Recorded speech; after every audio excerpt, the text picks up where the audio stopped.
அன்பினர்களே, இன்றைய இலங்கையின் புதன்கிழமை காலை இனிப்பான ஒரு செய்தியாக வெளிவந்திருக்கின்றது. சற்று முன்னர் கொழும்பில் வைத்து அரச புலனாய்வு சேவையின் முன்னாள் தலைவர் ஓய்வு பெற்ற மேஜர் ஜெனரல் சுரேஷ் சாலி சற்று முன்னர் சிஐடியால் கைது செய்யப்பட்டிருக்கின்றார். என்னவாம், இவர் மீது ஏற்கனவே நாம் பல காணொளி தந்திருக்கின்றோம். இவர் ஈஸ்டர் குண்டுவெடிப்பின் ஒரு முற்றுமுழுதான சூத்திரதாரி என்பது மறைக்கப்பட்ட உண்மை.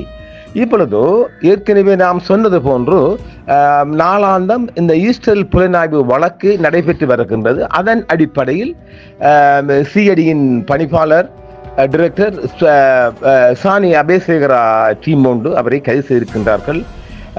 அதை நாம் கொஞ்சம் செய்தியை போக்கிட்டு நாம் கொஞ்சம் சொல்லுவோமா. ஓய்வு பெற்ற மேஜர் ஜெனரல் சுரேஷ் சாலி முன்னாள் அரச புலனாய்வு சபையின் உளவு சேவையின் தலைவர் சற்று முன்னர் சிஐடியால் கைது செய்யப்பட்டிருக்கின்றார். இன்றைய புதன்கிழமை காலை செய்தியாக இலங்கை நேரம் 11 மணி தருகின்றோம். அரச புலனாய்வு சபையின் முன்னாள் தலைவராகவும் இராணுவ புலனாய்வு இயக்குநராகவும் பணியாற்றிய ஓய்வு பெற்ற மேஜர் ஜெனரல் சுரேஷ் சாலி ஈஸ்டர் ஞாயிறு பயங்கரவாத தாக்குதல் தொடர்பான விசாரணைகள் தொடர்பாக இன்று கொழும்பில் சற்று முன்னர் கைது செய்யப்பட்டிருக்கின்றார். ஈஸ்டர் தாக்குதல் தொடர்பாக பிரிட்டிஷ் சேனல் தொலைக்காட்சி ஒளிபரப்பிய சர்ச்சைக்குரிய ஆவணப்படத்தில் வெளியான தகவலை தொடர்ந்து தொடங்கப்பட்ட குற்றவியல் விசாரணையின் அடிப்படையில் இந்த கைது முதன்மையாக மேற்கொள்ளப்பட்டிருக்கின்றது. சமூகம் மற்றும் மத மையத்தின் நிர்வாக இயக்குனர் ஃபாதர் ரொஹான் சில்வா அளித்த புகாரின் அடிப்படையில் இந்த விசாரணைகள் தொடங்கியதாக சிஐடி துறை சற்று முன்னர் நீதிமன்றத்தில், அதாவது கோட்டை நீதவான் நீதிமன்றத்தில் தெரிவித்திருக்கின்றார்கள். அந்த தொலைக்காட்சி நிகழ்ச்சியில் ஆசாத் மௌலானா என்ற பெயர் தெரிவித்த கூற்றுக்கள் மற்றும் குற்றச்சாட்டுகள் குறித்து சுயாதீன விசாரணை நடத்துமாறு தந்தை ரொஹான் சில்வா தனது புகாரில் பொது பாதுகாப்பு அமைச்சகத்திடம் கோரிக்கை விடுத்திருந்தார். அதைத் தொடர்ந்து அமைச்சகம் புகாரை பதில் காவல்துறை இன்ஸ்பெக்டர் ஜெனரல் மதிப்புக்குரிய பிரியந்த வீரசுர அவர்களிடம் அனுப்பிய பிறகு அவரது அறிவுறுத்தலின் பேரில் குற்ற புலனாய்வுத்துறையின் துணை இன்ஸ்பெக்டர் ஜெனரல், அதாவது சிஐடி டீமுக்கு பொறுப்பான டிஐஜிக்கு அனுப்பப்பட்ட போது இந்த விசாரணைகள் தொடங்கி இருக்கின்றது. உண்மையான குற்றவாளிகளை பாதுகாக்க, அதாவது முன்னைய அரசு உண்மையான குற்றவாளிகளை பாதுகாக்கும் அதே வேளையில் சுரேஷ் சாலி மீது வழக்கு தொடர திட்டமிட்டதாக அரசு மீது குற்றம் சாட்டப்பட்டுள்ளது. இது இன்று வரையும் ஈஸ்டர் தாக்குதலுக்கு பொறுப்பானவர்கள் ஆளும் NDPயில் உள்ளனர் என்றும், எனவே அரசாங்கம் மற்றவர்களை குற்றச்சாட்டுவதன் மூலம் அவர்களை பாதுகாக்க தயாராக உள்ளது என்று பிபிதுருஹல உரிமை தலைவர் கம்மன்பல தொடர்ச்சியான குற்றச்சாட்டுக்களை சுமத்தி வரும் இந்த வேளையில் தான் இந்த கைது இடம்பெற்றிருக்கின்றது. இப்பொழுது நாம் சில கேள்விகளை முன்வைக்கலாம். அதாவது இவர் மாத்திரமல்ல, இதுக்கு பின்னால் நாம் ஏற்கனவே சொன்னோம் இல்லையா, முன்னாள் பாதுகாப்பு செயலர் கெமல் குணவர்தன கூட கைது செய்யப்படலாம். ஆனால் இதெல்லாம் இவன் மடக்கலாம். இப்ப இவர் சுரேஷ், அதாவது இப்ப இதை வச்சு அடிப்பாங்க எப்படி தெரியுமா, கோட்டையன் கைது, அவன் கைது, இவன் கைது இல்ல. இப்ப இவர் ஒரு முதலாம் சந்தேக நபராக கைது செய்யப்பட்டிருக்கிறார். இவர் சில உண்மைகளை சொல்லி அடுத்தவங்களை காட்டி கொடுத்தா மாத்திரம்தான் இந்த கைதுகள் தொடரும். இவர் போய் ஒன்றும், இவர் இப்ப பிள்ளையானே சந்திக்க போய்க்காரு 2 தடவை சொல்லப்படுகிறது. அடுத்ததாரு தனக்கு தானே தாலி கட்டி கொண்ட பிரபல ஆய்வாளராம், இராணுவ ஆய்வாளராம், உலக ஆய்வாளராம் ரஹான் குணர் அவரும் கைது செய்யப்படலாம். இவர் பிள்ளையான ஏன் பார்க்க போனோம்னா புத்தகம் போன்னு சொல்லலாம். இனி சில கொழுக்கு பிடிகள் சிஐடிக்குள் பிடித்து சில உண்மைகளை கதற எடுத்தால் மாத்திரம் கோட்டையனும் கைது செய்யப்படலாம். அப்ப ஆக இதை வச்சுக்கிட்டு நாம கூத்தடிக்க கூடாது. சுரேஷ் சாலி அரசு செய்யப்பட்டிருக்கு. இதுக்கு பாருங்க, இப்ப கை கால் எல்லாம் வாய் மூக்கெல்லாம் வச்சு நடக்க விடுவாங்க. இப்ப சுரேஷ் சாலி கைது, கோட்டை கைது, ரொஹான் கைது, இப்படி ஏகப்பட்ட இவங்களுக்கு இப்ப என்ன இந்த சேனல் 4 சாட்சியை வச்சுதான் கைது செய்யப்பட்டிருக்குது. அப்ப இதுல இருந்து நாங்க அவரை நிரூபிக்கலாமா என்பது எனக்கு தெரியாது. இவங்களுக்கு ஆதாரம் என்னன்னா சேனல் 4 இருக்கிற ஒரு வீடியோ ஒளிபரப்பு மூலம் தான் அவங்க கைது செய்யப்பட்டிருக்கிறாங்க. அது யூகத்தின் சந்தேகத்தின் எந்த ஆதாரமும் இல்லை, அது வேற விடயம். இப்ப இதை வச்சு இன்றைக்கு அடிக்க போறாங்க ஸ்ரீலங்காக்குள்ள பாருங்க. சும்மா ஃபுல் ஆபரேஷன் பண்ணுவாங்க. கை வேற, கால் வேற, மூக்கு வேற, வாய் வேற, இப்படி ஒவ்வொன்றா இதை வச்சுக்கிட்டே வண்டி ஓட்டுவாங்க. நாங்கள் இன்றைக்கே இதை முடிக்கிறோம். சந்தேகத்தின் அடிப்படையில் ஒரு கை செய்யப்பட்டிருக்கின்றார். இவருடைய வாயால் ஏதாவது தடயங்கள் விடயங்கள் கொடுத்தால் மாத்திரம்தான் நெக்ஸ்ட் ஸ்டெப்புக்கு போகலாம். இவர்கிட்ட நிறைய புதையல் இருக்குத்தானே, இல்லாம இல்லையே. அதனால இவருக்குள்ள நிறைய புதையல் வெளியானால் மாத்திரம்தான் ஏகப்பட்ட ஜந்துகள் கைது செய்யப்படும். வழங்கிச்சுங்களா? இப்ப இவர் இதுல ஏன் பிதிரு விலை கம்மன் விலை ஏன் அடிச்சு கொள்வாருன்னா அது வேற விடயமா. ஊடகங்களுக்கு கடந்த ஆண்டிலேயே உரையாற்றிய அரசாங்கம் அதன் அரசியல் நிகழ்ச்சி நிரலுக்கு ஏற்றவாறு தனது கதையை மாற்றியுள்ளது. இந்த தாக்குதலுக்கு பின்னால் சுரேசாலி தலைமையிலான இலங்கையின் உளவு சேவைகள் இருப்பதாக ஷன்னல் போ கூறிய கூட்டு நாங்கள் வெளியிட்ட இமாம் அறிக்கையால் முற்றிலும் நிராகரிக்கப்பட்டது. யாரு வார சொல்ற கம்மன் விலை. அப்ப இந்த சாட்சி என்பது மக்கள் நல்லா விளைய கொள்ளுங்க. ஷன்னல் போ தொலைக்காட்சியில கிடைக்கிறதின் அடிப்படையில் கை செய்யப்பட்டிருக்குது. அவர் 14 நாளையும் விடுதலை ஆகலாம். அவரை டிஏ வச்சுக்கிறதுல அர்த்தம் இல்லாமலும் போகலாம். ரைட். இந்த அறிக்கை முன்னாள் உச்ச நீதிமன்ற நீதிபதி, விமானப்படை தளபதி மற்றும் ஜனாதிபதி வழக்கறிஞர் ஆகியோரால் தொகுக்கப்பட்டது.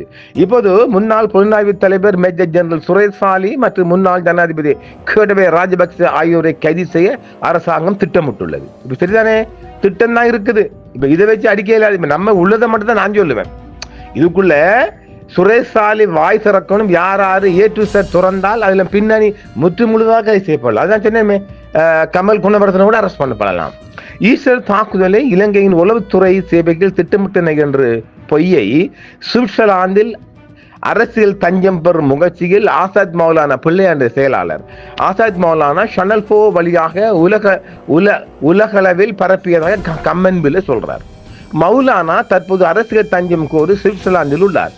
அவரது ஷன்னல் போ கூட்டுக்கள் பொய்யாகிவிட்டன. இந்த ஒரு நபர் மோசடி நபர். இவர் 2 முறை திருமணம் செய்து கொண்ட மௌலானா ஒரு போலி பெயரில் 2வது திருமணம் செய்து கொண்டதாகவும் 2 மனைவிகளையும் விட்டுவிட்டு சுவிட்சர்லாந்துக்கு தப்பிச் செல்வதற்கு முன்பு ஒரு மோசடி திருமண சான்றிதழை சமர்ப்பித்ததாகவும் கம்மன் பில் சொல்றார். அது உண்மைங்க. கல்முனையில் நடைபெற்ற ஒரு விடயம். அவரது 2வது மனைவி ஃபாத்திமா ஜஸ்லி பெனாசிர் ஷன்னல் போ வீடியோவை பார்த்த பிறகுதான் தனது கணவரின் உண்மையான பெயர் ஆசாத் என்பதை கண்டறிந்து பின்னர் சாய்ந்தமருது காவல்துறையில் புகார் அளித்தார். காவல்துறை விசாரணையின் விளைவாக கல்முனை நீதிமன்றில்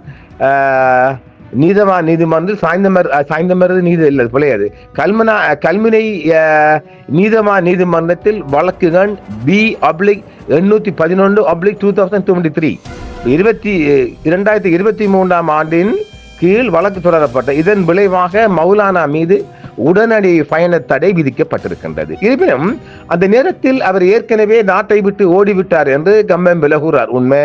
மேஜர் ஜெனரல் சுரேஷ் சாலவை காவலில் எடுக்க மௌலானாவின் அறிக்கை சேவையாம் ஒருபுறம். இருப்பினும் பயணத்தடை அமலில் இருப்பதால் அத்தகைய தடையின் கீழ் உள்ள எவரும் வந்தவுடன் கைது செய்யப்படுவார்கள் என்பதால் மௌலானா இலங்கைக்கு திரும்பி வந்து வாக்குமூலம் அளிக்க முடியாது. எனவே பயணத்தடையை நீக்கி மௌலானாவை மீண்டும் அழைத்து வந்து தண்டனை சட்டத்தின் பிரிவு 127 கீழ் ஒரு நீதிபதி முன் வாக்களிக்குமாறு அவர் அரசாங்கம் வாக்களிப்பதற்காக இல்லை ஸ்டேட்மெண்ட் கொடுப்பதற்காக வாக்குமூலம் அளிப்பதற்காக ஒரு நகர்வு செய்யப்பட்டிருக்காம். மந்தத்தன உண்டும்.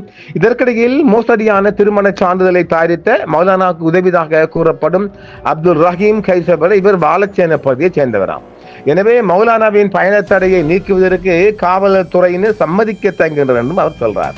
இந்த சூழ்நிலையில் தான் மௌலானாவின் வழக்கறிஞர் பயணத்தடையை நீக்குமாறு நீதிபதி முன் கோரிய போது கல்முனை சாய்ந்தமருது காவல்துறைக்கு அரசாங்கத்தின் உயர்மட்டங்களிலிருந்து ஆட்சேபனை எழுப்ப வேண்டாம் என்று அறிவுறுத்தல் வந்திருக்காம். அவருக்கு கிடைத்த தகவலின்படி அம்பாறை மாவட்டத்தில் ஒரு மூத்த காவல்துறை அதிகாரி இந்த வழக்கறிஞரை தாக்கினார். இருப்பினும் அந்த அதிகாரியின் பெயரை வெளிப்படுத்த தனக்கு அதிகாரம் இல்லை, ஆதாரம் இல்லைன்னு சொல்றாராம்.